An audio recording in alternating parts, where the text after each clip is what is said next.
This episode is brought to you by JT Clothiers.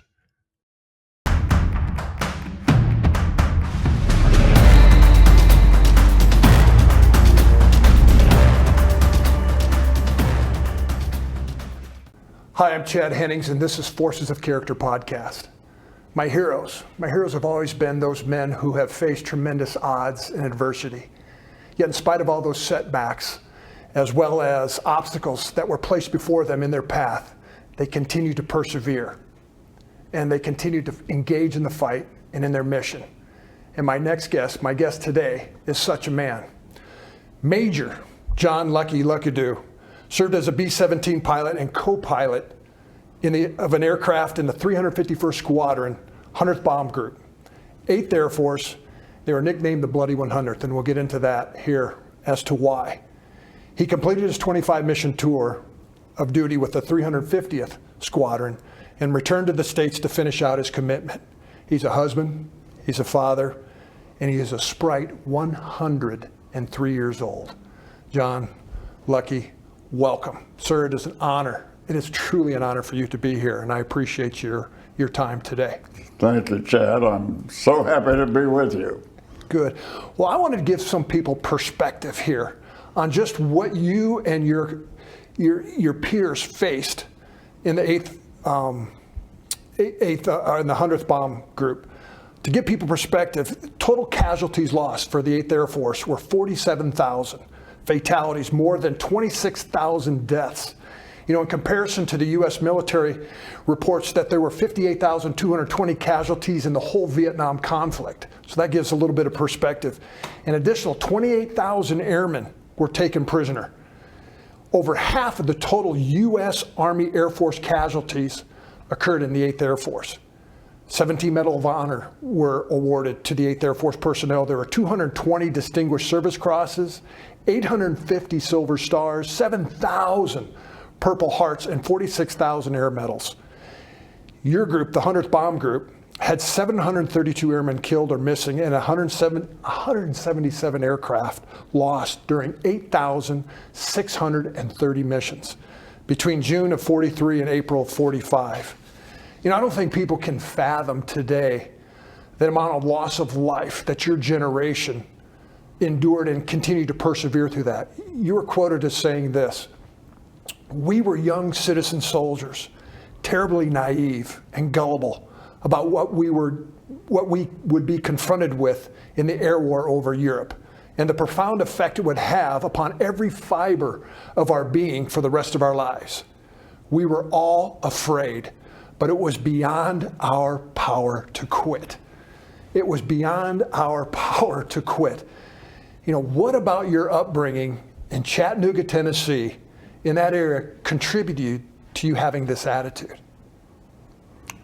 Chad, I don't really know that there's any way to have anticipated what we were going to be confronted with, or that any of my upbringing or heritage or background would have prepared me, or any of us, for going against the most formidable Air Force in the world, the Luftwaffe, the German Air Force, who'd been flying for 4 years and defending their homeland.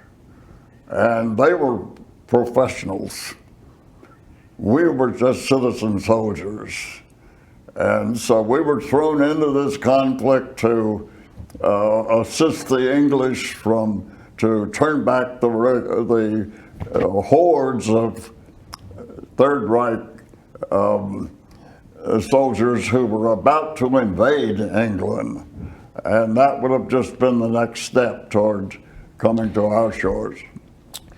You and your best friend growing up, Sully Sullivan, dreamed about being fighter pilots. Growing up, you wanted to be a fighter pilot. You know, when England went in the war, before the United States entered the war, you guys wanted, when you turned 18, wanted to go join the Canadian Air Force. You went with Sully to his mom, who his dad was killed in World War I, I believe. So as a single mom, you went with him to convince his mom to sign the waiver for him to go. his mom did sign the waiver, he ended up going, but your dad said no. Your dad said no. What impact did that have on you then? And kind of looking in your eyes now, from the perspective you have today, would that have changed?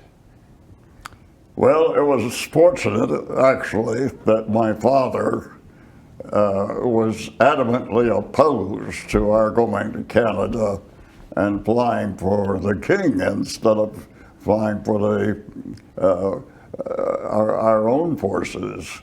And so he refused to give his parental consent, which, because we were underage, was necessary in order for us to serve with the RCAF.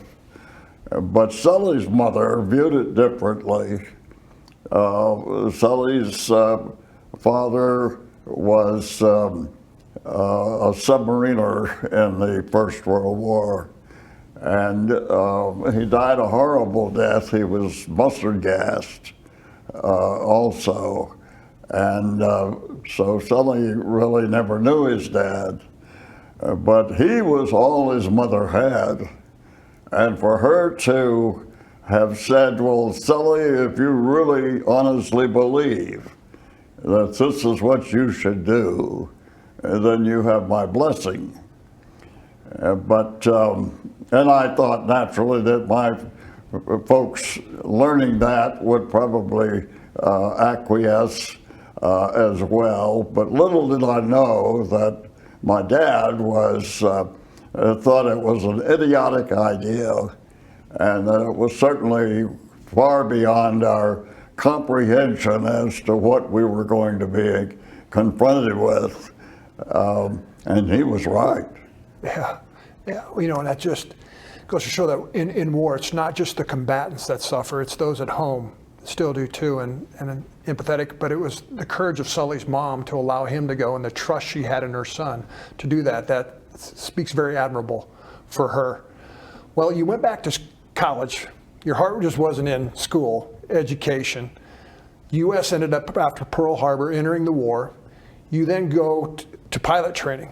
You're flying and you make it through pilot training, but they did something that I'd like for you to talk about, where your pilot training class, your 40, went in then to integrate into an existing squadron where you placed all the co-pilots that were already training to go overseas to fly B-17s.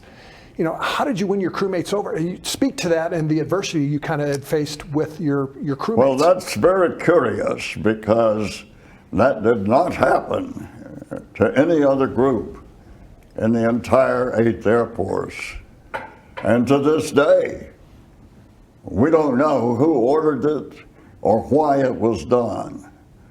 But it was a disastrous thing to suddenly, just before the group was to ship out overseas, with no training and ever having been in a B-17 before, they took 40 members of my flying class straight from flying school directly to that group that was then in Kearney, Nebraska.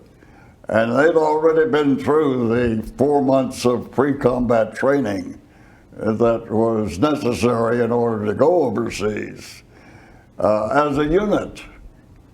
And to take the second in command of each 10-man crew out of the picture and stick a completely ignorant and unfamiliar person in their place was totally unfair, to say the least. And it severely hampered the effectiveness of that group when it got to combat. And why it was done, nobody knows. And they still don't know. And oddly enough, that fact has never been picked up by any of the historians that have ever written about World War II. And so when they started interviewing me back in 2013 for the Masters of the Air docuseries, I notified the author and the screenwriters and the producers that there were certain things that had happened to this 100th bomb group that never happened to any other group, and that they should be documented in this film, in this documentary, because they were of historical importance. It weakened us. It put us in a very, very vulnerable position, and Lord knows we were vulnerable to begin with. But to go in unfamiliar with the crew, unfamiliar with the airplane, and totally ignorant of what we were going to be confronted with by these so-called professionals who'd been flying, and they had perfected their techniques miraculously. And they taught us a lesson. Yeah. From your perspective, though, what in your past growing up helped you integrate? Because I know you got a lot of teasing. There was a lot of, not necessarily teasing, but harassment from the crew members. What did you do to kind of earn their trust that you were competent, or did you until you actually flew that first mission where they saw, okay, this guy's competent and he's actually one of us? Well, I did everything that I could to thwart the harassment that both the navigator and the bombardier in particular were dishing out to me, because they loved the guy that I replaced. He was their buddy. They partied with him, and they were very fond of him, and they really resented the fact that I replaced him, because I had no experience and I had no familiarity either with them, the airplane, or what we were going to be confronted with. And so they did everything they could to discourage me from staying. Now, I don't know what they would have gotten in my place if I had resigned or withdrawn or asked for a transfer, but and they didn't either. But that didn't thwart them. They continued to make my life as miserable as they could, and they almost succeeded. But then I said, hey, no way. I'm here. I'm going to do the job that I was sent to do, and to heck with you guys. And so as we were going overseas, something happened in Newfoundland that changed the playing field somewhat markedly, and I ended up having to fly the airplane, as inexperienced as I was, for 12 and a half hours all over water to get from Newfoundland to Scotland, or they wouldn't have gotten to the combat zone. So you proved it to them. That's all. So I had to really search my own soul and say, hey, what are you doing here? And what are your alternatives? And other crews accepted that the inevitable, that their co-pilots had been replaced, and they made most of them made the most of it.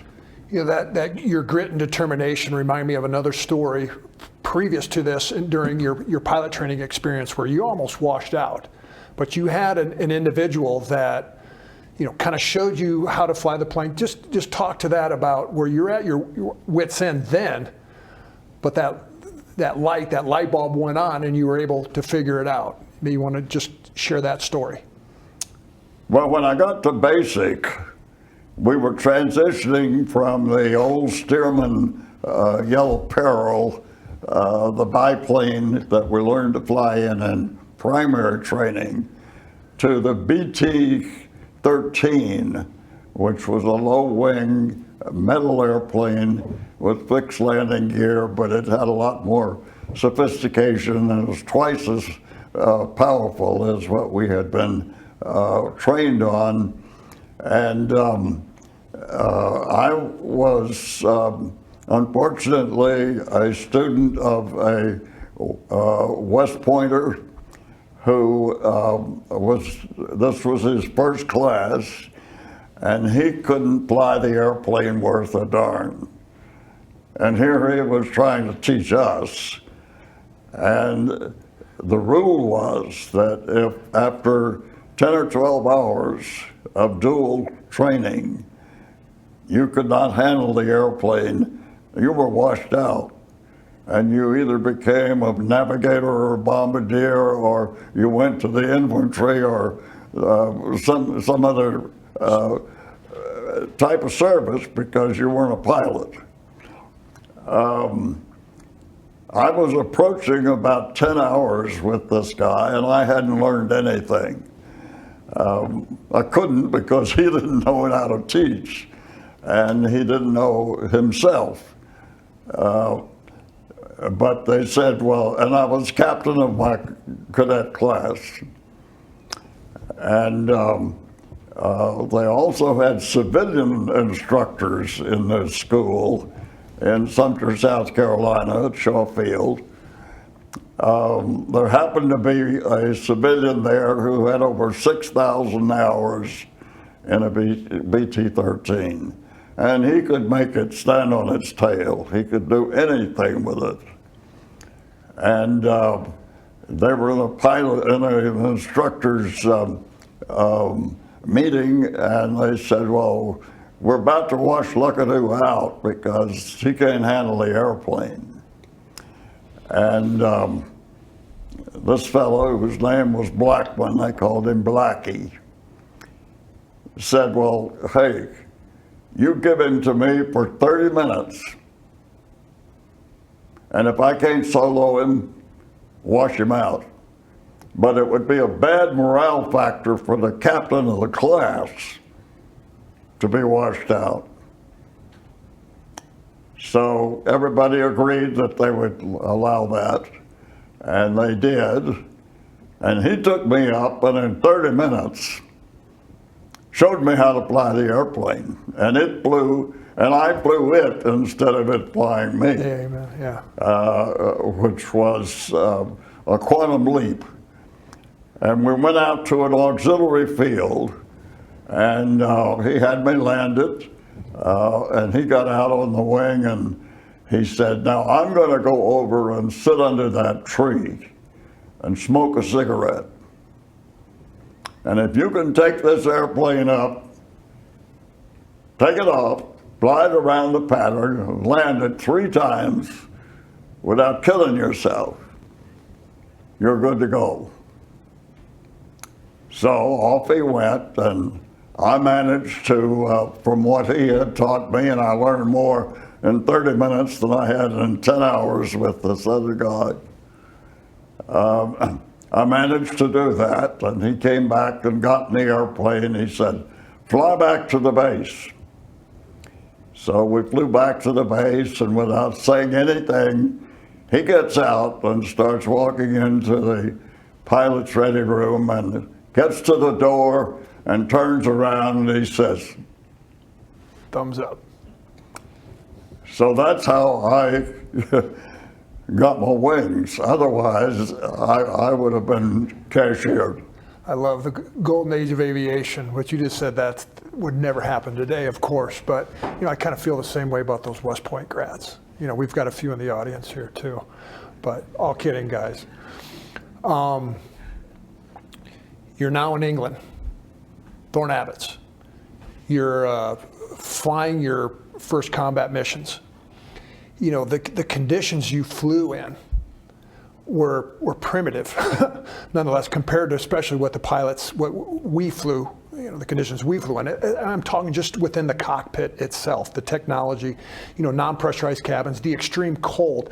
Just kind of explain, the heater in your boots, in your flight suit, the gunners having to touch how cold it would be, the frigid temperatures, some of the things, the environmental conditions that you flew in, not even considering the combat, just flying the plane at that altitude.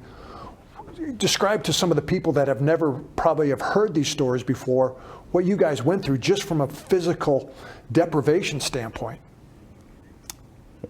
Well, we discovered shortly after we entered combat, that we were confronted by not one enemy, but four.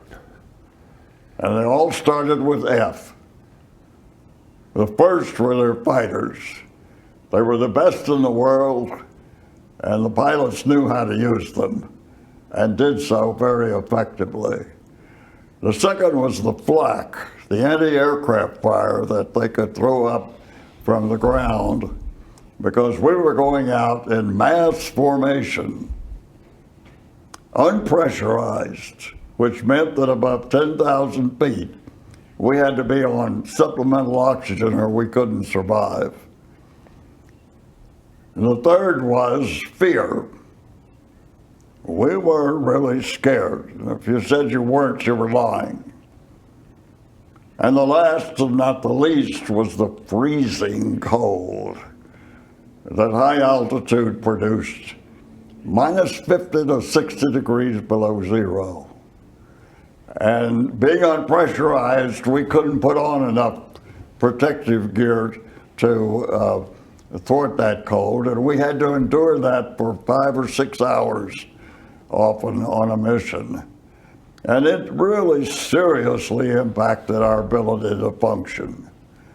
And ironically, in the heat of battle, when you're suddenly being attacked from all angles, anti-aircraft fires coming up, the fighters are coming in, the planes are going down, everything's happening so rapidly, and you're trying desperately to survive.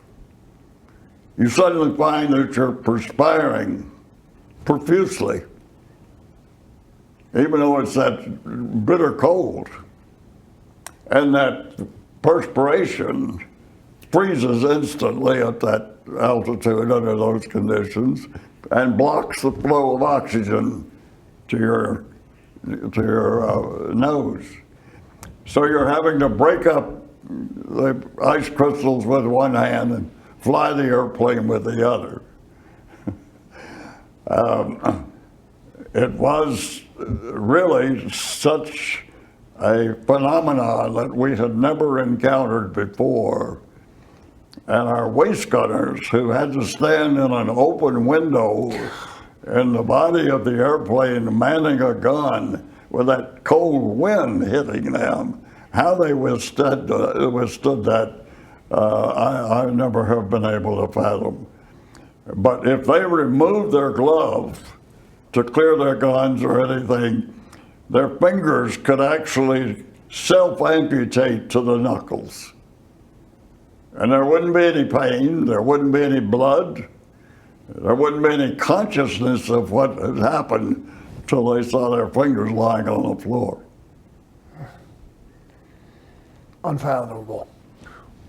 You had one experience with frostbite on one mission. Explain kind of what, as a pilot, you would get in and you had boots that you could plug in to electric current to kind of keep warm, but of course, like anything in the government, it doesn't work. Explain that mission where you had to fight. Well, on one of my missions, a piece of shrapnel penetrated the plexiglass nose down in the bombardier's compartment, and it set a jet of cold air directly onto my feet on the rudders and froze them to the rudder pedals. Literally froze my feet to the pedals. And it didn't affect anybody else, but it was directed right on and I couldn't move my feet. I had to operate the rudders with my heels, but I had to sit there for another 5.5 hours with that cold blast hitting my toes.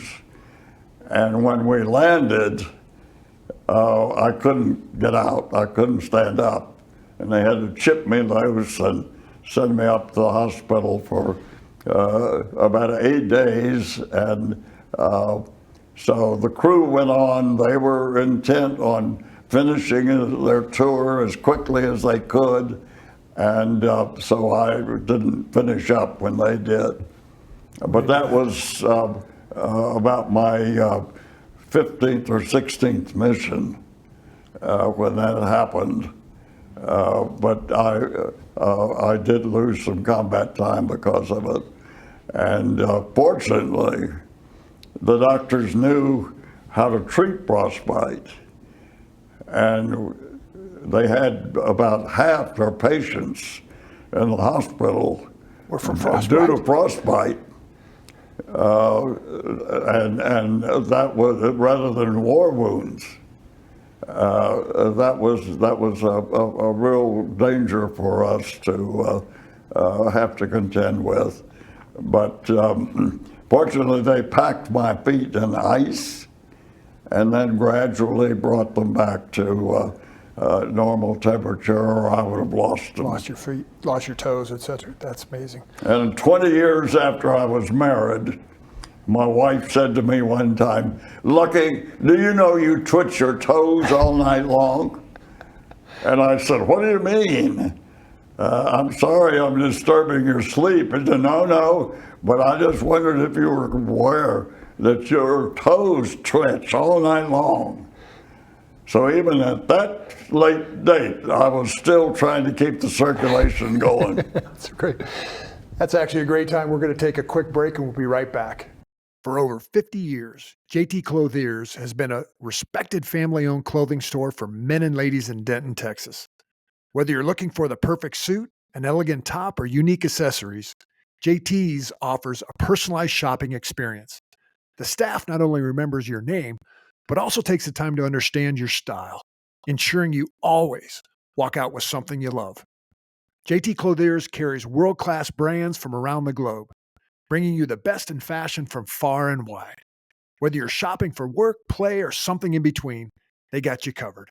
Conveniently located on the corner of Oak and Elm in historic downtown Denton, JT Clothiers is a must-visit destination.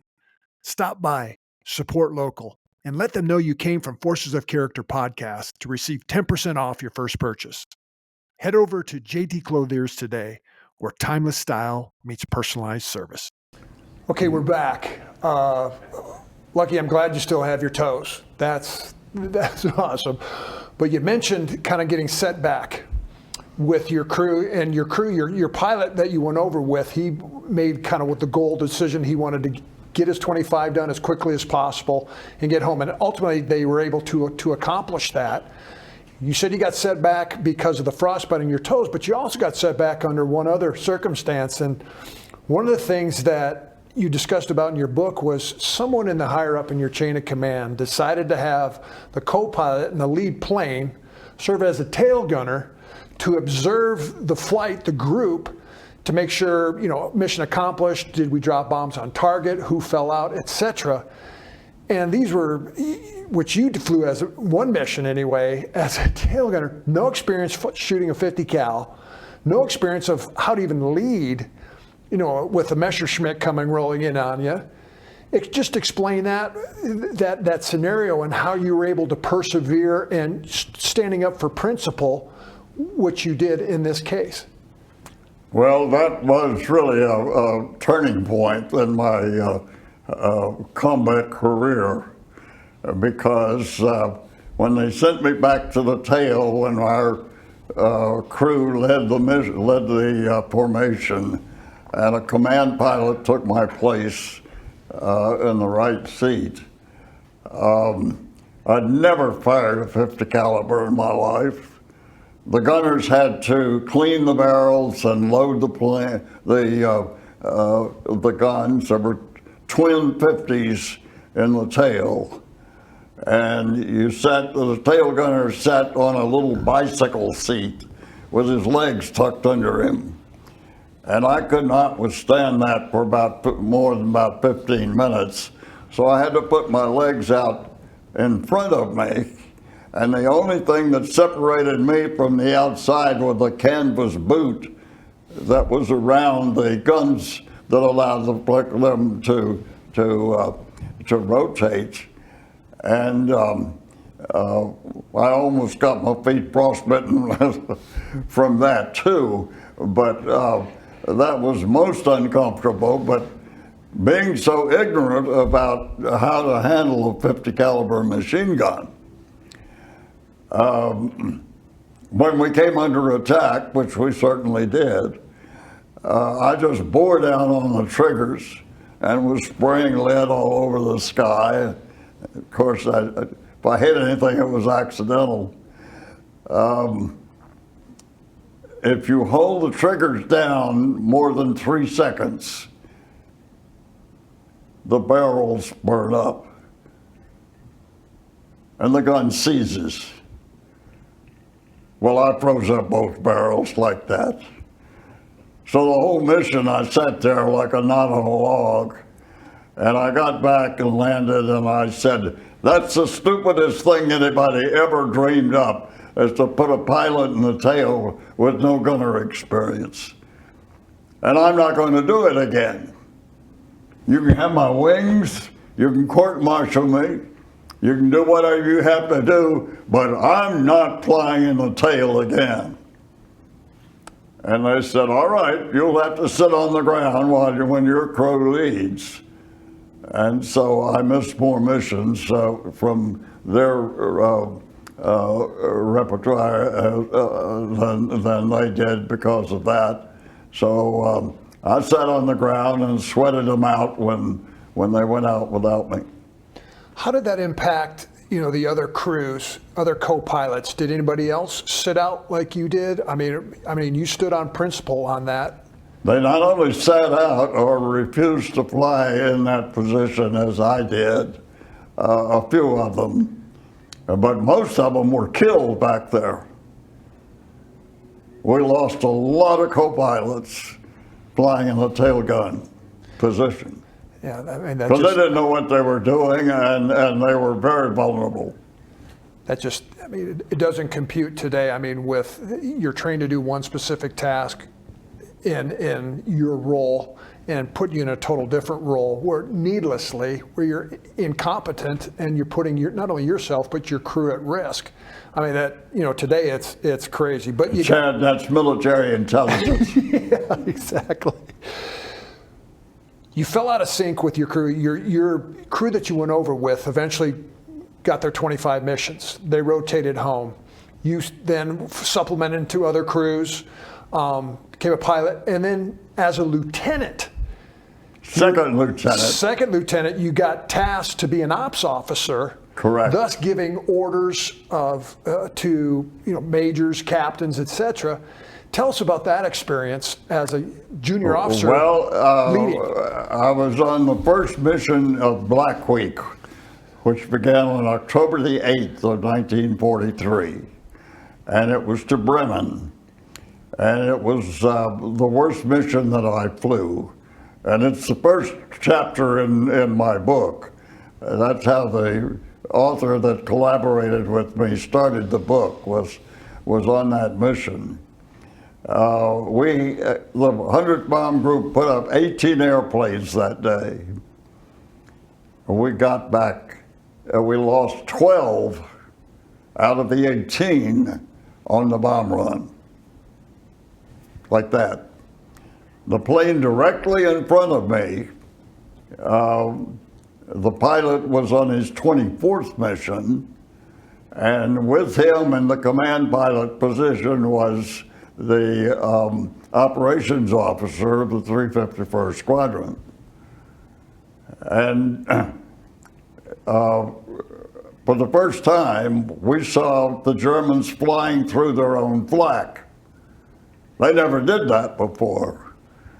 Usually when we would turn on the bomb run, turn on the IP and on the bomb run, the fighters would lay off and let the anti-aircraft fire defend the target and hopefully damage some of the planes enough to force them out of the formation. Could you just explain to those people the flak? What is flak, and how are the Germans so effective impacting your flights with flak? I mean, when the shell would go up, just to kind of explain to people what flak is. Well, the flak, there's a long German word that I can't pronounce that is shortened to flak. It's the anti-aircraft defenses that the Germans could ring their targets with They could move them around on rail cars or trucks, and they were 88 to 120 millimeter guns. They shot a missile that was 4 feet tall. And once it got at altitude and exploded, the shrapnel, anything between within 100 and 150 feet, was riddled with shrapnel because the shell casing burst. And half our losses were due to flak rather than fighters. And so they were very effective with those heavy guns, and they had developed a primitive type of radar that could plot our courses, our altitude, our wind direction, and Your track airspeed, us. yeah. And they were electronically fired. So all it took was Hitler used just to load the guns. And they produced thousands of them. And they were very, very effective. So back to your story, the German fighters would be flying through the flak. Why was that? What did Goering do, or why did he change policy within that?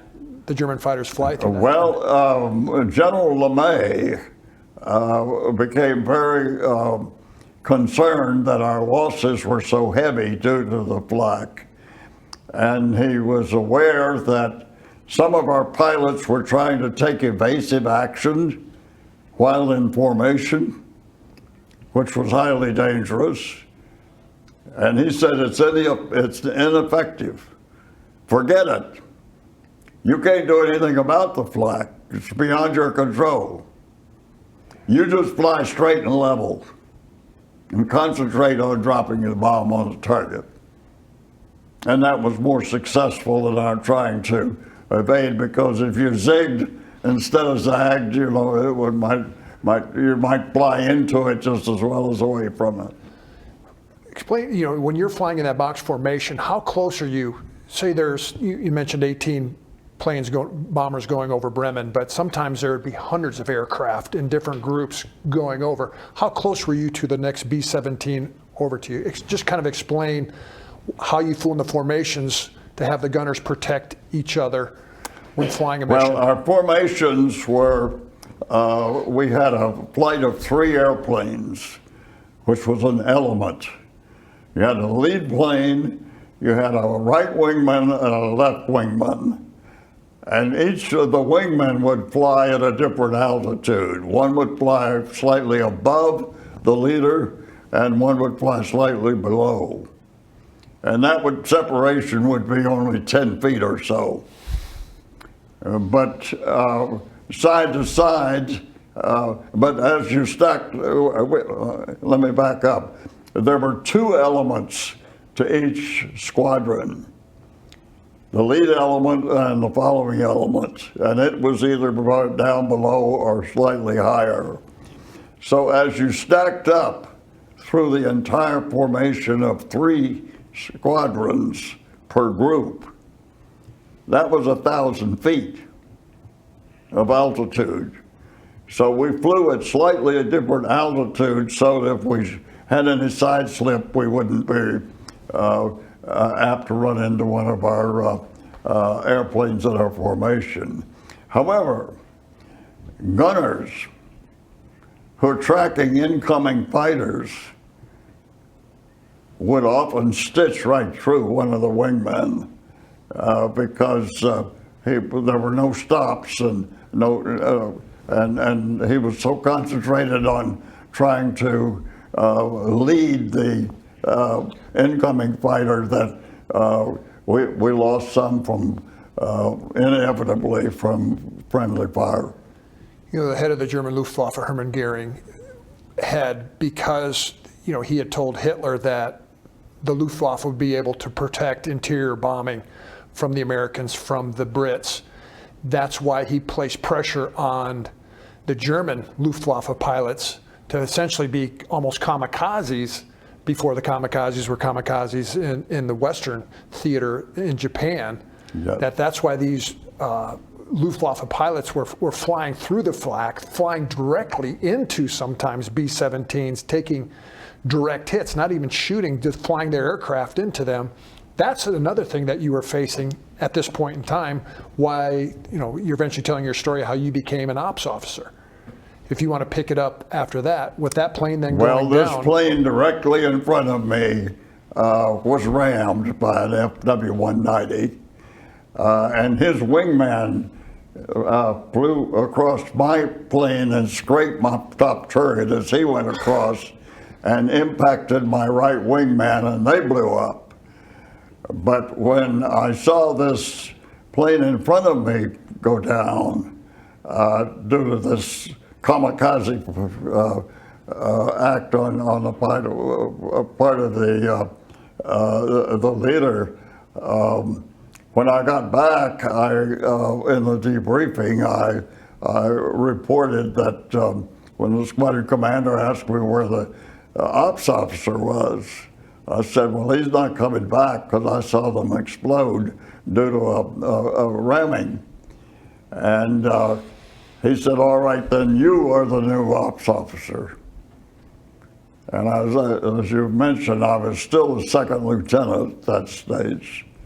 And I said, oh boy, that's going to be awkward. But you adjusted. I mean, from your experience, like what I'm seeing, that you're a person of, again, grit, determination. You knew what was right. You knew you were experienced, but yet you were unafraid to do your job. You concentrated, you put your head down, and you did your job. I mean, I'm sure there were some awkward times where maybe pushback from a senior ranking officer, but you continued to persevere. Any cases like that that you can speak directly towards? Incidences that you recall? Well, of course, I had to search my soul and say, what are you doing? And are you over your head in this position? But I said, well, I'll do it the best that I possibly can, and that's why I'm over here. And so I just tried to stay focused on doing the job. It became a very maturing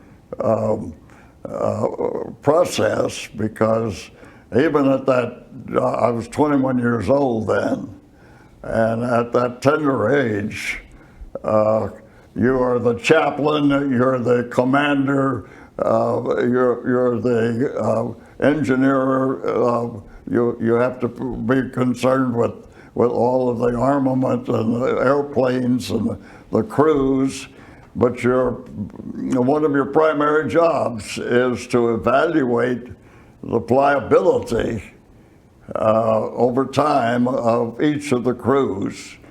And if you see that they're becoming combat fatigued or war weary, you've got to pull them off of flying duty and send them to a rest home, get them off of the base and away from the war scene for maybe a week or 10 days, and hopefully let them get a new perspective and come back and get back into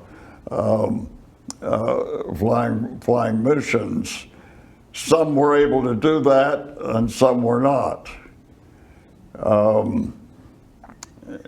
War and being in combat changes a person drastically.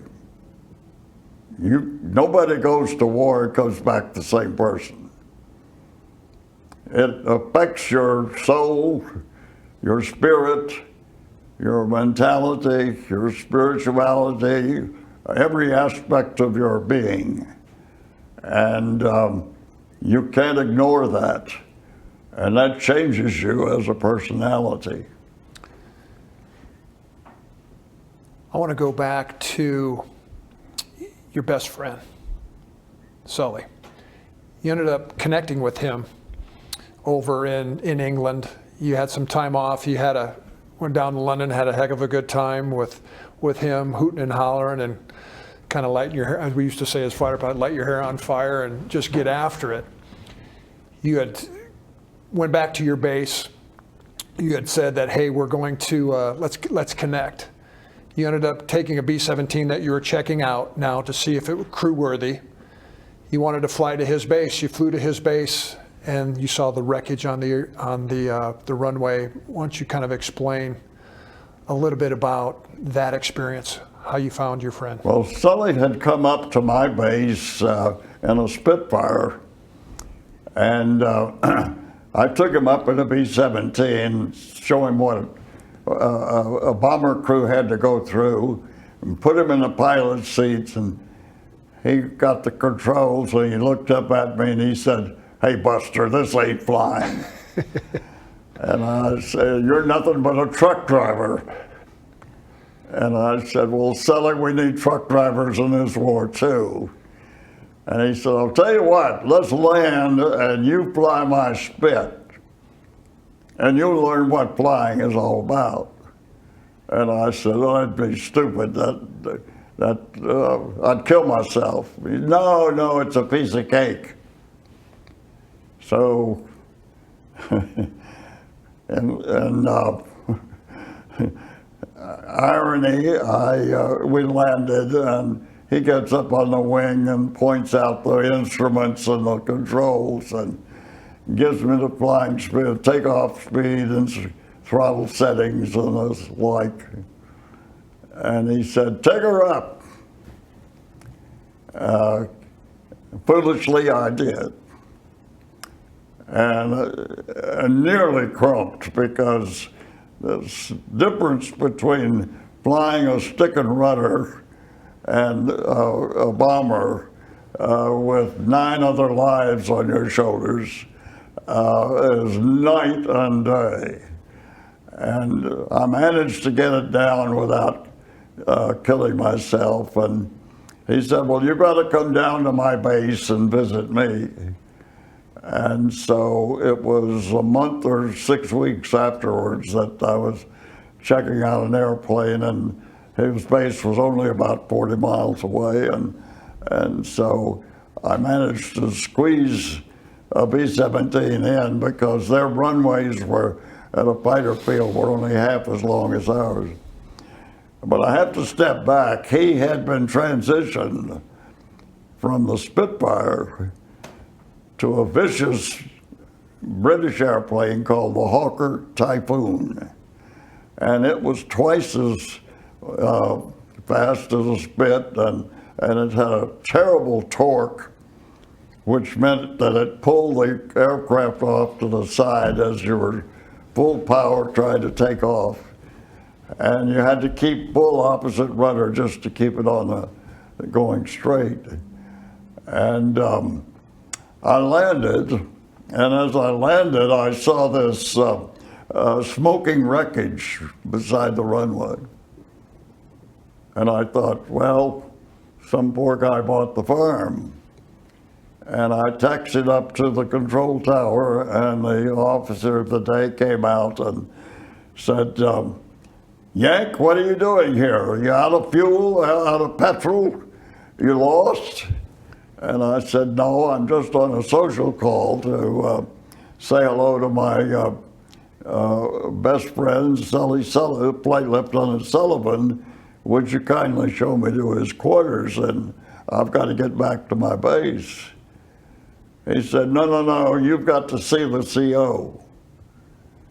And I said, "Well, I know that's the protocol. You land at a foreign base, you go report to the commanding officer and tell him why you're there and what your needs are." And I said, "Well, I really am in it." He said, "No, you've got to see him." So he happened to be a wing commander. And I walked into his office, and he was busy writing and didn't even look up. And I cleared my throat and I said, "Excuse me, sir, but I'm just on a social call to say hello to my best friend, Flight Lieutenant Sullivan." Well, he looked up and he said, "My God, you knew him?" And I said, "Sir, he was my best friend from home." And he said, "Did you see that wreckage as you landed? We lost him yesterday afternoon." he was on takeoff, and just as he cleared the runway, because he still had that left rudder, he just cartwheeled right into never knew what hit him. And he said, I'm just cabling his mother, and since you're his best friend, I want you to do it. And I said, sir, with all due respect, he was not flying for us, he was flying for the Brits, and he was under your command. I believe that's your prerogative. And he said, I know, I will notify her, but I think if she gets the initial news from you rather than me, it will go a little easier. So I had to sit down and cable her that she had lost her only son. Again, sacrifices must be made. And thank you for sharing that. I know how painful that was for you, for his mother. Also. Well, it was more so than usual for the simple reason that in combat, when you lose a buddy or lose a crew, they're just gone. You don't have a funeral. You don't have any memorial service. You're not even mentioning their names again. You just gather their personal belongings and ship them home, because you don't know if they were captured and were POWs, or whether they were killed, or whether they're trying to evade and get back to the base. And so as a result, there's no closure. Now in Sully's case, he was killed in England on the base. And they did have a full military funeral, and I had to fly back 3 days later and attend that. And he's buried in England. And the Americans refused to repatriate his remains because he wasn't flying for us, he was flying for the king. Come full circle. I want to go through one more story regarding your flying time, and I think this is the epitome of you that highlights your courage. And amongst all your, you talked about flying with fear, but you did it anyway. You chose not to quit. One of your later missions, where I believe you were in the squadron bar having a drink, and your flight commander, your squadron commander, came up to you and said, "You're going to be flying this next mission," and you dutifully, okay, put the drink down, go back to your quarters to get some sleep. But you find out later that LeMay's on the base, you're going to downtown Berlin, and you had to lead the whole formation. Talk about that story and how it impacted you and the courage that you displayed, unlike your squadron commander. Just share that experience.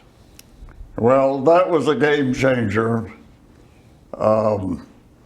That is the way that I was informed that I was going to lead the only squadron, the only group that was going to fly that next day, because there was we learned when we got to the briefing room that, and LeMay was there, we had an unusual meteorological condition that all of Europe was covered by a 10/10 cloud cover all the way up to 10,000 feet.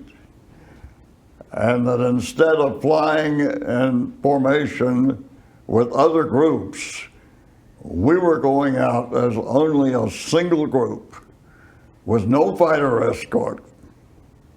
And instead of flying at our usual 25 to 29,000 feet, we would fly just above the cloud cover at 12,000 feet.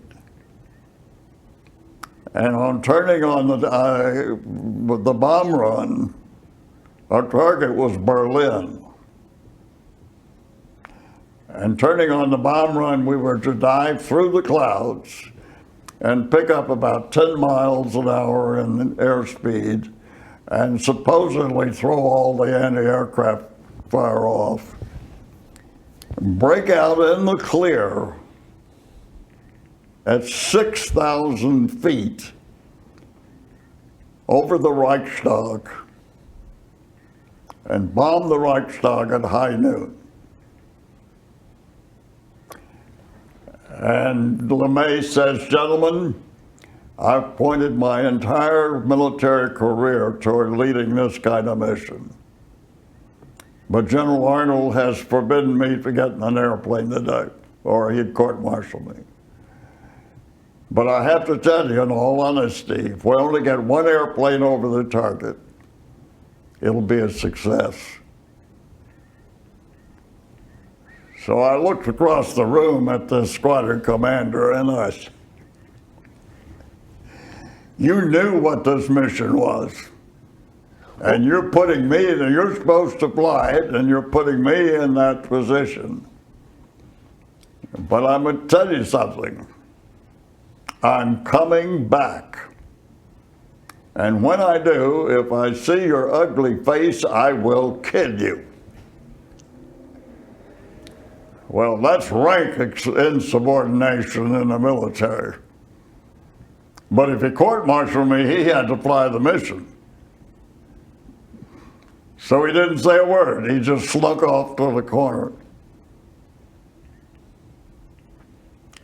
Well, we took off and we climbed up and got in formation and started for the enemy coast. And just before we got to the enemy coast, they recalled the mission.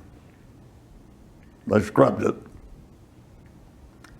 So we turned around and came back and landed, and I hit the ground running. And I went straight up to the group headquarters and told the group operations officer, who had been at the briefing, and he knew what went on. And he knew that it was a suicide mission. And I said, sir, I don't have any respect for my commanding officer whatsoever. He's a coward. And I won't serve under him another minute. Please give me a transfer or ship me out or take my wings or do what you have to do. But I'm not serving under him. And he said, well, I can't blame you. And it just so happens that I need a squadron operations officer in the 350th. Would you take that position? And I said, yes, sir. So I just went back and collected my things and moved. So what mission was that for you? You don't get credit for that mission, even though they That scrubbed would it. have been my 24th mission. 24th mission on a suicide mission. You end up completing your 25 missions at this time. How many crews, let me put it this way, of those 40 guys in your pilot training class that went in to be co-pilots, of the 40 guys, how many guys came back or were able to complete their 25 missions? 4. 4 guys. 4 out of 40. 4 out of 40. 10%. I was one of the 4. So they were either shot down, killed, KIA, or they were POWs. What was that like for you from an emotional standpoint, knowing that you completed that 25th mission, that you could go home? What did that feel like?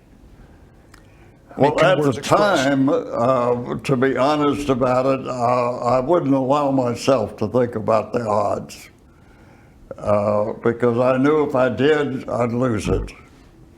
And I just stayed focused on doing the job and said, you know, the odds are what they are. And fortunately, I had a guardian angel on each shoulder, or I wouldn't be sitting here. Amen. Amen, amen. No, and that's, again, a testimony to you and to who you are as a person. You ended up, you know, coming back and meeting your wife, and eventually we can, at another time, we'll talk about that. That's a beautiful story in and of itself. Met her on a blind date. But what I want, you know, for you to talk about now as we wind this interview down is, what would the Lucky today share with that young 20-something-year-old Lucky, 21 years old, 21 years old, that went over to combat? What would you share with him that you'd want to talk about the vision, the priorities in your life? How would you have changed, or how would you have encouraged that young man be okay? What would you tell that young man to help him get through the period that you knew that you had to go through? Does that make sense? I would probably tell him the same thing I tell elementary school kids that I speak to occasionally, third graders and on up to Air Force Academy cadets, to live every day to its fullest, because it might be your last. And that doesn't matter whether you're in combat or not. You can walk out and be hit by an 18-wheeler, or we never know. And so your real responsibility as an individual and a human being, being kind of others and concerned about others, is to live each day to its fullest. It might be your last. That's words well said, a lot of wisdom. Well, Lucky, I appreciate your time here. I do want to honor you. One thing, being in the military squadrons have their affinity coins. You've probably been coined, and you probably have a huge collection of coins yourself. Those of us in the military have a lot of coins, and it's typically, for our audience that's listening in, an affinity coin is something that helps develop esprit de corps, camaraderie within that squadron, because it kind of identifies who they are, their purpose, their squadron motto, logo, etc. What I want to do is I want to bless you with a Wingman coin. This is a coin of a men's ministry that I started years ago called Wingman. And what Wingmen do is we provide acceptance, affirmation, and accountability for each other as brothers in Christ. And I know you're a strong man of faith, but the thing about Wingman coins is you can't get one for yourself. You have to honor someone that has blessed your life and has had an impact on you with a coin. I want to bless you, sir. You have had a huge impact on me, and I know you're going to have a huge impact on everybody. For the gentlemen here that have in the audience, the West Point grads that we have here that have listened, I know you have had a huge impact on their life. I mean, sir, you have shown and have led your life that it's inspirational for us as a role model for all young people to strive to be, in your words of wisdom, live to be your best self each and every day, because you're not sure if you're going to be blessed with future opportunities and future days. So I thank you. I'll give this to you when we conclude here, but it is an honor that you being here, you've done more. And I thank your wife, because there were a time you shared with me where you wanted to give up and stop doing these talks. And she said, Lucky, you need to impact the next generation. And that's a legacy that's worth living, and you have led it with excellence, sir. And I applaud you. For those of you listening here, I hope you enjoyed this. Hope you enjoyed this podcast. If you follow us on social media, and if you want to learn more about what we're trying to accomplish here, go to my website, chadhennings.com. And I encourage each and every one of you to continue to be a force of character.